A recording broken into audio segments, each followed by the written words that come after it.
सभी मसीही भाई बहनों को यीशु के नाम में शालोम, प्रेज द लॉर्ड, जय मसीह की। एक बार फिर से आप सभी का स्वागत है। हम अध्ययन कर रहे हैं कुरिन्थियों के नाम पौलुस प्रेरित की पहली पत्री का। अब समय है कि हम इसके 16वें अध्याय और 5वें वचन से आगे का अध्ययन करें। यहाँ पर हम पढ़ते हैं, पौलुस लिखते हैं, मैं मकिदुनिया होकर तुम्हारे पास जाऊंगा, क्योंकि मुझे मकिदुनिया होकर जाना ही है, परंतु संभव है कि मैं तुम्हारे यहाँ ही ठहर जाऊं और शरद ऋतु तुम्हारे यहाँ काटूं। तब जिस ओर मेरा जाना हो उस ओर तुम मुझे पहुंचा देना, क्योंकि मैं अब मार्ग में तुमसे भेंट करना नहीं चाहता, परंतु मुझे आशा है कि यदि प्रभु चाहे तो कुछ समय तक तुम्हारे साथ रहूंगा। परंतु मैं पेंताकुस्त तक इफिसुस में रहूंगा, क्योंकि मेरे लिए वहां एक बड़ा उपयोगी द्वार खुला है और विरोधी बहुत से हैं। तो यहाँ पर हम देखते हैं कि उनसे जो कुरिन्थ की कलीसिया है, पौलुस अपने यात्रा का कार्यक्रम उनको बता रहे हैं कि इस प्रकार से मैं तुम्हारे साथ रहूंगा। जो जाड़े के दिन है, जो ठंड के दिन है, उन दिनों में तुम्हारे साथ वहां रहूंगा, लेकिन उससे पहले मैं चाहता हूं कि मैं पेंताकुस्त तक इफिसुस में रहूंगा। यानी कि पेंताकुस्त तक वो इफिसुस तक रहेंगे। तो यहाँ पर आप में से बहुत सारे मसीह भाई बहन ये ना समझे कि पेंताकुस्त जो है हमने देखा प्रेरितों के कार्य में, तो अब यहाँ पेंताकुस्त कैसे आ गया, क्योंकि बहुत सारे मसीह भाई बहन ऐसे सवाल कर देते हैं। तो मैं आपको बताना चाहता हूं, जैसे मैंने आपको पहले भी बताया था, कि पेंताकुस्त का दिन हर साल आता है।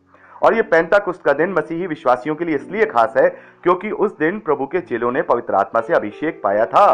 और ये यहूदियों का पर्व है।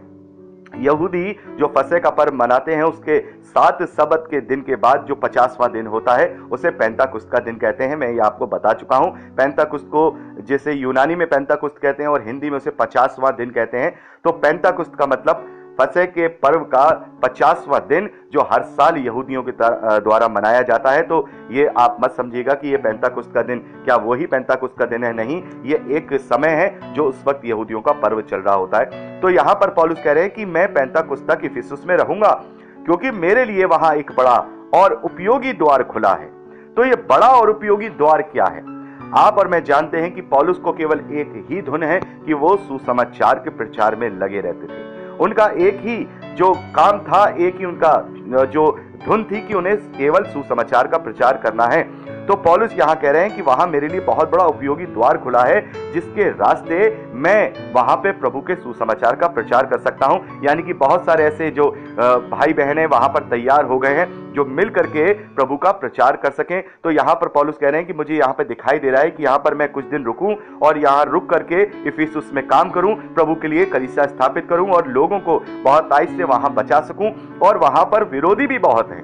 तो यहां हम देखते हैं पौलुस किसी भी विरोध से नहीं डरते हैं, बल्कि परमेश्वर ने उन्हें इस प्रकार से आत्मा में भरा है कि वो विरोधियों से हर प्रकार से उनसे विवाद करके, तर्क वितर्क करके उनको हर एक बात में निरुत्तर करते थे। तो पौलुस कह रहे हैं कि वहां विरोधी भी बहुत हैं और हमारे लिए वहां एक अवसर है, वहां हमारे लिए एक मौका है कि हम उन सबको इस्तेमाल करके प्रभु के लिए वहां पर प्रचार कर सकें, वहां पर लोगों को बचा सकें। तो यहां पर जो हम सीखते हैं, जो हमारी शिक्षा का विषय है, वो ये है कि जैसे पौलुस हर प्रकार से हर मौके को, हर अवसर को बहुमूल्य जान करके उसका लाभ उठा करके प्रभु का प्रचार करते थे, वैसे ही मसीही विश्वासियों को भी अपने जीवन से, अपने चरित्र से, अपने स्वभाव से, अपने चाल चलन से हमेशा तैयार रहना है कि कैसे, किस तरीके से हम प्रभु का प्रचार कर पाए, कैसे हम और दूसरी आत्माओं को बचा सकें। कोई भी मौका नहीं छोड़ना है, चाहे वो ऑफिस में हो, चाहे वो घर में हो, चाहे दोस्तों के बीच में हो, चाहे सफर में हो, बस में हो, ट्रेन में हो, किसी भी प्रकार से, चाहे किसी हम फंक्शन में गए हो, वहां पर जब हम बातचीत करें या हम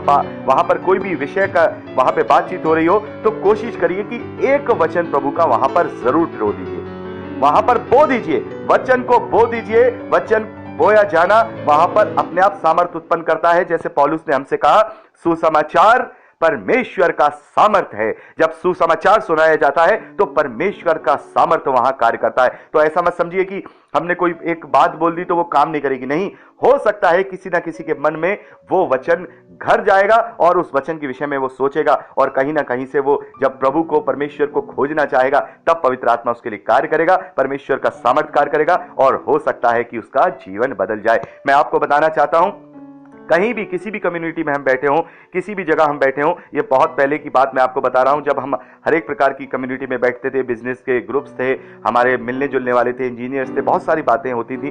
जब भी हम बातें करते थे, हम किसी भी टॉपिक पे बातें कर रहे हैं, चाहे हम राजनीतिक रूप पे बातें कर रहे होते थे, चाहे हम काम को लेकर के बात कर रहे होते थे या लेबर को लेकर, किसी भी टॉपिक को, वहां पर मैं एक ना एक वचन प्रभु यीशु मसीह का नाम लेकर के प्रो ही देता था। वहां पर मैं प्रो देता था और वहां पर मैं प्रभु की बात को उनके बीच में रख देता था कि हाँ बाइबल में ऐसा लिखा है, बाइबल हमारा ये बताता है, बाइबल हमारा ये कहता है। तो हमारे एक इंजीनियर साहब थे, वो बड़ा उसमें हमारा बड़ा इंटरेस्ट लेते थे कि जेम्स भाई अच्छा बाइबल में ये लिखा है, एक अच्छा यीशु मसीह है, तो वो इंटरेस्ट लेते थे, तो मैं उन्हें बताता था। खैर उस वक्त मैं सेवकाई नहीं करता था और अभी भी मुझे नहीं पता है कि उनका ट्रांसफर कहां हुआ है, लेकिन मेरा विश्वास जरूर है कि यदि उन्होंने उस वचन को सही रीति से लिया होगा तो कहीं ना कहीं वो प्रभु को ग्रहण जरूर करेंगे, क्योंकि उनका जो देखने का नजरिया था मसीही विश्वासियों को, क्योंकि वो मेरे स्वभाव को लेकर के मुझे देखते थे और उनका इतना विश्वास था मेरे ऊपर कि कहीं भी मेरी साइट पे उनका कोई भी जो देखने वाला था, निगरानी करने वाला था, वो नहीं आता था। और वो कहते थे कि ब्रदर जेम्स भाई, वो हमेशा मुझे जेम्स भाई बोलते थे कि जेम्स भाई हमें तो भरोसा है कि आपकी साइट पे कुछ गड़बड़ नहीं होगी, हमें पता है। और ये सारी चीजें वहां हुआ करती थी, तो मुझे खुशी होती थी कि नहीं, मैं कम से कम अपने स्वभाव से, अपने चाल चलन से एक अविश्वासी के ऊपर कुछ प्रभाव डाल रहा हूं। तो ये मौके होते हैं, ये मौके होते हैं, हमें अपने जीवन से कभी इन्हें जाने नहीं देना है। यहां पौलुस क्या कह रहे हैं? पौलुस कह रहे हैं कि मुझे इफिसुस में रहना है, वहां मुझे एक बड़ा उपयोगी द्वार खुला हुआ दिख रहा है जिससे कि मैं मसीह का प्रचार कर सकता हूं, और विरोधी भी बहुत से हैं, और उन विरोधियों में मैं अपने जो मुझे वरदान मिले हैं उनके द्वारा उन्हें मैं निरुत्तर कर सकता हूं, मेरी वहां जरूरत है। तो यहां पर इस वचन को लेकर के हमें यह सीखना है कि हमें भी निरंतर परमेश्वर के वचन के, सुसमाचार के वचन के प्रचार में लगे रहना है। और आगे यहां पर पौलुस लिखते हैं, यदि तीमुथियुस आ जाए तो देखना कि वह तुम्हारे यहां निडर रहे, क्योंकि वह मेरे समान प्रभु का काम करता है, इसलिए कोई उसे तुच्छ न जाने, परंतु उसे कुशल से इस ओर पहुंचा देना कि मेरे पास आ जाए, क्योंकि मैं उसकी बाट जो रहा हूं कि वह भाइयों के साथ आए। भाई अपोलोस से भी मैंने बहुत विनती की कि वह तुम्हारे पास भाइयों के साथ जाए, परंतु उसने इस समय जाने की कुछ भी इच्छा न की, परंतु जब अवसर आएगा तब आ जाएगा।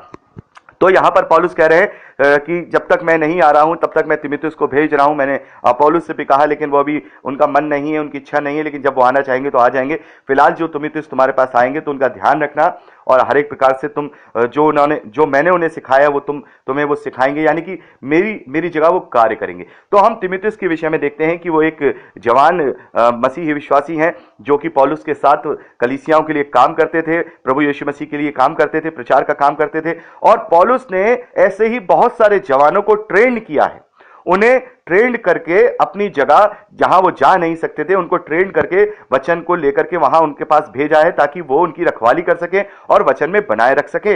यानी कि पौलुस अकेले तो हर कलीसिया को नहीं संभाल सकते थे, लेकिन उन्होंने ऐसे और भाइयों को जो है मसीह में इतना ट्रेंड कर दिया, बढ़ा दिया वचन में, कि वो दूसरों को संभाल सकते हैं। और यही बात हम देखते हैं कि आज हम मसीही विश्वासियों को, जो कलीसियाएं हैं, उन्हें देखनी होंगी। केवल एक कलीसिया को चला लेना या कलीसिया के लोगों को रखवाली कर लेना, केवल एक यही जो एक रखवाला है या जो पास्टर है या जो उस कलीसिया का बिशप है, उसका केवल यही एक कर्तव्य नहीं है कि वो अपनी भेड़ों को संभालता रहे, बल्कि उसका एक कर्तव्य और है कि वो अपनी कलीसियाओं में से ऐसे ऐसे जवानों को ढूंढे जो प्रभु की ओर समर्पित हैं, जिन्हें पवित्र आत्मा के वरदान दिए गए हैं, जो लोगों को सिखा सकते हैं, लोगों को समझा सकते हैं। ऐसे लोगों को अपनी कलीसिया में ढूंढें और उन्हें प्रभु के कार्यों के लिए आगे बढ़ाएं। ये उस बिशप का, यानी उस अध्यक्ष का काम है। उसका केवल काम ये नहीं कि वह अपनी कलीसिया को संभाले, नहीं, उनमें उन प्रतिभाओं को ढूंढे जो प्रभु के लिए कार्य कर सकती हैं। पौलुस ऐसे ही करते थे। इतने सारे विश्वासियों को पौलुस ने जो है ट्रेंड किया है, उन्हें वचन में जो है परिपक्व किया है, ताकि वो उसकी जगह जो उसने कलीसियाएं स्थापित की हैं वहां पर उन लोगों को संभाल सके, उन लोगों को वचन दे सके, उसके गैर हाजिरी में वहां पर वो हर एक चीज संभाल सकें। तो मसीही विश्वासियों की जो कलीसियाएं हैं, उनके जो अगुए हैं, उनकी ये जिम्मेदारी है। और इस बात को हम मत्ती के सुसमाचार 9वें अध्याय 37वें और 38वें वचन में अच्छी तरह से पढ़ चुके हैं कि प्रभु ने इस बात को कहा है। आइए हम पढ़ लेते हैं। प्रभु यहां पर कहते हैं, तब उसने अपने चेलों से कहा, पके खेत तो बहुत हैं पर मजदूर थोड़े हैं, इसलिए खेत के स्वामी से विनती करो कि वह खेत काटने के लिए मजदूर भेज दे। यहां पर प्रभु यीशु मसीह ने भी कहा है कि पके हुए खेत तो बहुत हैं, परमेश्वर के खोजी तो बहुत हैं, परमेश्वर को जानना तो बहुत सारे चाहते हैं, वो उसको ढूंढना तो बहुत सारे चाहते हैं, लेकिन उन तक वचन पहुंचाने वाले कम हैं। मजदूर जो है थोड़े हैं। उन मजदूरों के लिए प्रार्थना करो। तो यहां पर हमने इस बात को अच्छी तरह से वहां डिस्क्राइब किया था कि प्रभु यीशु मसीह कहते हैं कि हमें अपनी कलीसियाओं में जो अगुवे हैं उनका ये जिम्मेदारी है, ये कर्तव्य है कि वो वहां से ऐसे जवानों को, ऐसे लोगों को वहां तैयार करें कि वो और जगहों पे जाकर के मसीह का प्रचार कर सके। पके हुए खेत बहुत हैं, ये पूरा संसार बहुत बड़ा है, हमें प्रभु के कार्यों के लिए लोगों का साथ चाहिए। तो अगुवे का ये एक बहुत बड़ा एक यहां पर कर्तव्य यहां पर हम देखते हैं कि उसे बहुत सारे मजदूरों को परमेश्वर से प्रार्थना करके मांगना है और बनाना है, उन्हें खोजना है। हर एक जो पास्टर है, हर एक जो बिशप है, हर एक जो इवेंजलिस्ट है, हर एक जो प्रचारक है, यदि जो उन्हें वो सिखा रहा है, उनके बीच में से उन लोगों को निकाले और उनको आगे बढ़ाए, आगे बढ़ा करके प्रभु के कार्यों के लिए इस्तेमाल करे। और इस बात की भी प्रार्थना हमेशा परमेश्वर से करे प्रभु यीशु मसीह के नाम में कि ऐसे लोगों को हमें सामर्थ्य दे कि हम ऐसे लोगों को ढूंढ पाए। तो यहां पर हम देखते हैं कि पौलुस ने इस तरीके से वहां लोगों को तैयार किया है और आज भी जरूरत है कि हम ऐसे लोगों को तैयार करें ताकि मसीह का कार्य एक देह के साथ सब अंग बन करके कर सके, ताकि उस कर्तव्य को पूर्ण कर सके जो एक मसीही विश्वासी को दिया गया है। तो यहां जब हम आगे पढ़ते हैं 13वें वचन से, तो यहां पर पौलुस लिखते हैं, जागते रहो, विश्वास में स्थिर रहो, पुरुषार्थ करो, बलवंत हो, जो कुछ करते हो प्रेम से करो। तो यहां पर जो 13वां और 14वां वचन है, ये अंतिम आदेश इस पत्री का पौलुस ने कुरिन्थ की कलीसिया को लिखा है। जागते रहो, यहां पे 3 चीजें हम देखते हैं, 4 चीजें। पहली, जागते रहो, दूसरी, विश्वास में स्थिर रहो, तीसरी, पुरुषार्थ करो, और चौथी, बलवंत हो जाओ। तो यहां पर हम देखते हैं कि जागते रहो यानी कि हमेशा अपने आप को जांचते रहो, अपने आप को छांटते रहो कि कहीं हमसे कोई ऐसी गलती तो नहीं हुई है जो परमेश्वर का विरोध कर सकती है या जो परमेश्वर के विरोध में है। अपने आप को हमेशा जांचते रहें, जागते रहें। इसके बारे में हम बहुत अच्छी तरह से पढ़ चुके हैं, डिस्क्राइब कर चुके हैं। बहुत सारे दृष्टांत हम मत्ती के सुसमाचार में पढ़ चुके हैं। उन 10 कुंवारियों के विषय में पढ़ चुके हैं जिन्होंने अपने कुप्पियों में तेल लिया था और 5 ने लिया था और 5 ने नहीं लिया था। तो ना जाने दूल्हा कब आ जाए। तो इसलिए यहां पौलुस कह रहे हैं, जागृत रहो, वचन से अपने आप को काटते और छांटते रहो और हमेशा वचन में बने रहो। दूसरी बात कहते हैं, विश्वास में स्थिर रहो। विश्वास में स्थिर यानी विश्वास में परिपूर्ण रहो। जैसे हमने पढ़ा कि पौलुस कहते हैं कि जो आत्मिक सेवा है वो क्या है, स्वयं को जीवित और पवित्र और परमेश्वर को भावता हुआ बलिदान करके चढ़ाओ। जैसा मैं बहुत बार आपको बता चुका हूं, अपने चरित्र को, अपने स्वभाव को, अपने चाल चलन को पूर्ण रूप से प्रभु यीशु मसीह के परछाई में ला करके ही हम असली आत्मिक सेवा कर सकते हैं और विश्वास को पूर्ण कर सकते हैं, विश्वास में स्थिर रह सकते हैं। तीसरी चीज यहां पुरुषार्थ करो। तो बहुत सारे मसीही विश्वासी भाई बहनों को यह बात समझ में नहीं आती है कि यहां पुरुषार्थ का क्या मतलब है। पुरुषार्थ को जब हम इंग्लिश की बाइबल में पढ़ते हैं, वहां लिखा है like be a man, like be a man यानी मनुष्य, एक आदमी की तरह बनो। तो यहां पर कहने का मतलब क्या है, यहां पर पौलुस का मतलब है कि विश्वास के लिए, सुसमाचार के लिए परिश्रम करो। जितनी तुम मेहनत कर सकते हो सुसमाचार के लिए, उतनी तुम परिश्रम और मेहनत करो। यानी एक मर्द बनके, जैसे आदमी एक मेहनत से कभी नहीं घबराता है, उस प्रकार से यहां पौलुस का कहना है कि तुम मेहनत करो विश्वास के, सुसमाचार के लिए, विश्वास के लिए पुरुषार्थ करो, यानी मेहनत से और पूरी लगन के साथ उसमें लगे रहो। इसके विषय में एक हम वचन पढ़ सकते हैं, फिलिपियों की पत्री, उसका पहला अध्याय और उसके 27वें वचन को पढ़ के हम इस बात को समझ सकते हैं। यहां पर लिखा है, केवल इतना करो कि तुम्हारा चाल चलन मसीह के सुसमाचार के योग्य हो, कि चाहे मैं आकर तुम्हें देखूं चाहे ना भी आऊं, तुम्हारे विषय में यही सुनूं कि तुम एक ही आत्मा में स्थिर हो और एक चित्त होकर सुसमाचार के विश्वास के लिए परिश्रम करते हो। यहां पर पौलुस लिख रहे हैं, सुसमाचार के विश्वास के लिए परिश्रम करते हो। तो हमें परिश्रम करना है, सुसमाचार के लिए, विश्वास के लिए परिश्रम करना है, मेहनत करनी है, दूसरों तक वो बात पहुंचानी है। और एक और वचन मैं आपके लिए यहां पर पढ़ना चाहता हूं, पहला तीमुथियुस उसका 6वां अध्याय और उसके 12वें वचन को। यहां पर पौलुस लिखते हैं, विश्वास की अच्छी कुश्ती लड़ और उस अनंत जीवन को धर ले जिसके लिए तू बुलाया गया और बहुत से गवाहों के सामने अच्छा अंगीकार किया था।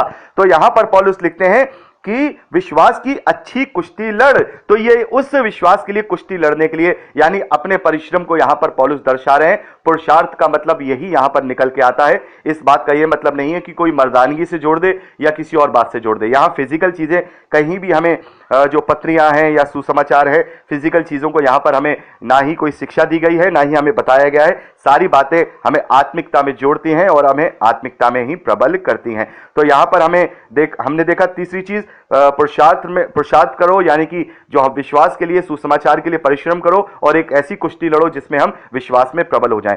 आगे बलवंत हो जाओ आत्मिकता में।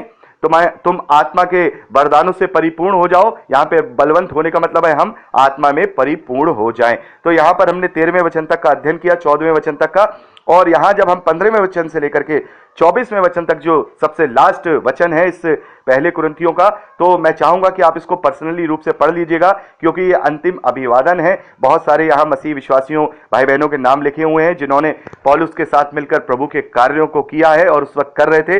तो आप जिनके नाम प्रेरितों के कार्य में आप पहले से ही पढ़ चुके हैं, तो ये अंतिम अभिवादन है। इसमें ऐसी कोई चीज नहीं है कि हम डिस्क्राइब करें। तो मैं चाहूंगा कि आप इसको पर्सनली रूप से पढ़ लीजिएगा, और पढ़ के अगर आपको कुछ ऐसा लगे कि आप जानना चाहते हैं तो आप पर्सनली रूप से आप मुझे फोन करके या टेक्स्ट मैसेज में या वॉइस मैसेज में करके पूछ सकते हैं। मैं उसका उत्तर आपको जरूर दूंगा। तो यहां पर हम परमेश्वर का बहुत कोटि कोटि धन्यवाद करते हैं कि हमने कुरिन्थियों के नाम पौलुस प्रेरित की पहली पत्रिका पूर्ण रूप से यहां पर अध्ययन कर लिया। 16 अध्याय थे, 16 अध्याय हमने कंप्लीट कर लिए हैं। हम परमेश्वर का बहुत बहुत धन्यवाद।